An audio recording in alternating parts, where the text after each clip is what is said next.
Salah satu alasan kenapa Fir'aun mengakui Tuhan adalah karena dia tidak pernah lapar. Maka lapar itu sangat penting dalam agama kita untuk memastikan bahwa kita manusia itu lemah. Maka perintah puasa itu dimaksudkan adalah agar manusia tetap lemah dan menjadi hamba dan tidak akan mengaku Tuhan. Jamaah yang dirahmati Allah, tidak ada orang yang pengen lapar, tidak ada orang yang mau haus, tidak ada orang yang mau.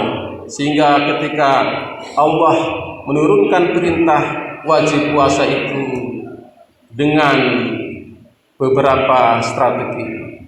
Yang pertama adalah menyanjung manusia. Hanya orang-orang tertentu sajalah, hanya pasukan khusus, pasukan istimewa yang disuruh untuk berpuasa, yang Allah sebut sebagai orang-orang yang beriman.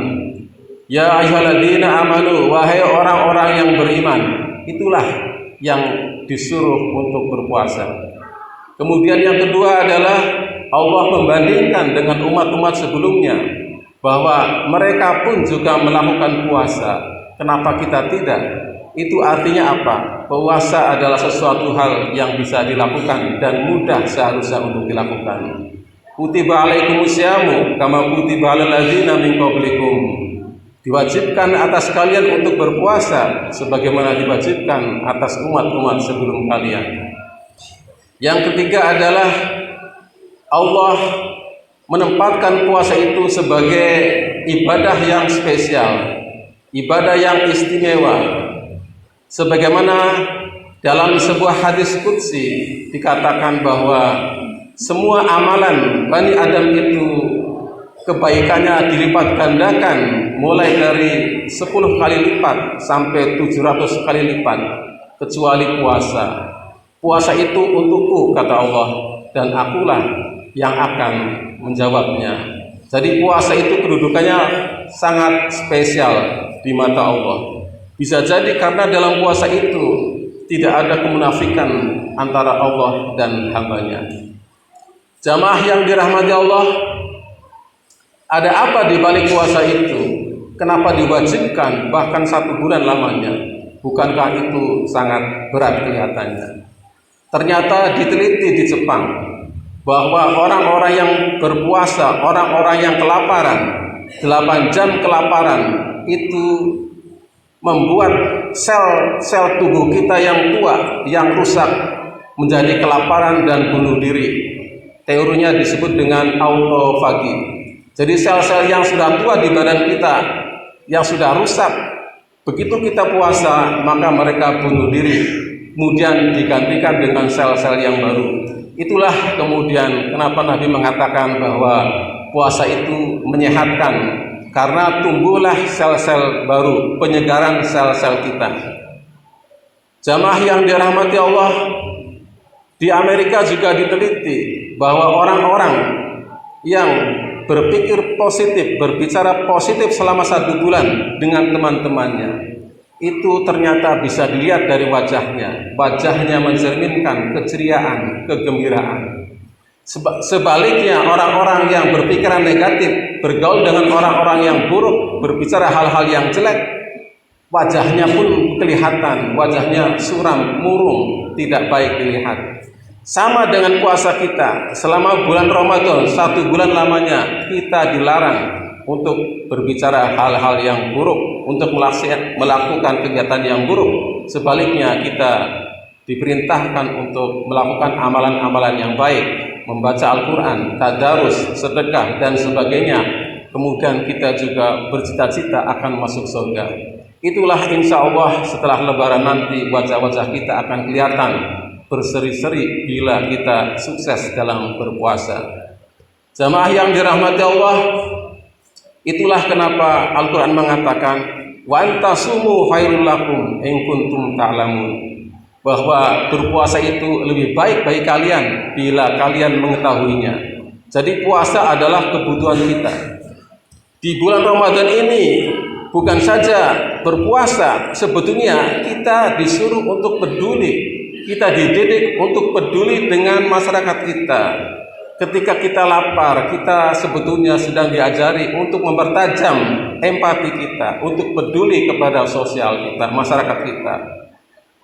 Dalam berpuasa hanya Allah yang tahu, teman-teman kita tidak tahu. Itu artinya apa? Kita sedang diajari untuk berintegritas, bertakwa, untuk meninggalkan lawan bertakwa itu, yaitu kemunafikan. Kita sedang diajari. Di dalam berpuasa itu kita meninggalkan yang seharusnya halal kita makan di siang hari, makan minum, tapi kita mampu untuk meninggalkannya. Itu artinya seharusnya di luar puasa pun barang-barang yang haram itu tidak akan kita sentuh, karena kita sudah terlatih selama 1 bulan. Jamaah yang dirahmati Allah, lalu apa gunanya iman dan takwa itu? Bukankah dalam puasa itu tujuannya adalah la'allakum tattaqun, agar kita menjadi orang-orang yang bertakwa? Tapi sebetulnya adalah ketakwaan kolektif, ketakwaan bersama-sama seluruh manusia. Selama 1 bulan kita dididik, diajari oleh Allah untuk bertakwa. Lalu apa manfaatnya buat kita selama hidup di dunia ini? Apa manfaatnya? Kalau di akhirat jelas akan membawa kita ke surga. Lalu apa manfaatnya buat kita yang masih hidup? Ternyata Allah mensyaratkan keimanan dan ketakwaan itu untuk kesejahteraan sosial.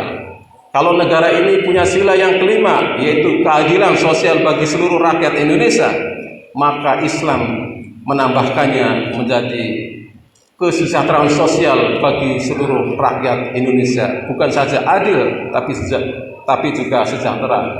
Itulah yang disampaikan di surat Al-A'raf ayat 96. Walau anna ahlal qura amanu wattaqu la fatahna 'alaihim barakatin minas sama'i wal ardh. Sekiranya penduduk negeri-negeri itu beriman dan bertakwa, pasti kami akan curahkan keberkahan dari langit dan bumi. Itulah sebetulnya tujuan akhir berpuasa, adalah meningkatkan kesejahteraan sosial, kesejahteraan bersama-sama di seluruh negeri. Makanya berpuasa itu bareng-bareng selama 1 bulan itu, karena ternyata Allah sedang mempersiapkan akan kesejahteraan itu kalau kita melaksanakannya dengan baik. Jamaah yang dirahmati Allah, bahwa takwa itu sesuatu yang sangat spesial, dan kita disuruh berlomba-lomba dalam ketakwaan. Allah tidak memandang kita dari jumlahnya harta yang kita kumpulkan, tidak melihat berapa banyak istri kita, tidak melihat juga apa ormas kita, apakah NU, Muhammadiyah, Salafi. Allah tidak memandangnya. Allah tidak juga memandang partai kita, apakah PKB, P3, PDI, tidak dipandangnya. Yang Allah pandang adalah ketakwaan kita. Inna akramakum indallahi atqakum. Sesungguhnya yang paling mulia dipandang di mata Allah, di sisi Allah itu adalah orang-orang yang bertakwa. Teman saya berkata, apakah mungkin dengan beriman dan bertakwa itu sebuah negeri itu bisa sejahtera? Iya. Karena dengan bertakwa itu tidak mungkin ada korupsi. 1 titik saja, tidak ada korupsi, pasti negeri ini aman. Dengan bertakwa itu, maka tidak ada kedzaliman, karena kita diajarkan untuk empati kepada orang-orang yang tertindas. Dengan takwa itu, tidak ada orang kelaparan, karena kita disuruh untuk mengerti tetangga-tetangga kita yang kelaparan. Itulah manfaat daripada puasa Ramadan. Sebetulnya puasa Ramadan ini adalah madrasah, pendidikan, diklat buat kita untuk menyongsong masa depan yang sejahtera.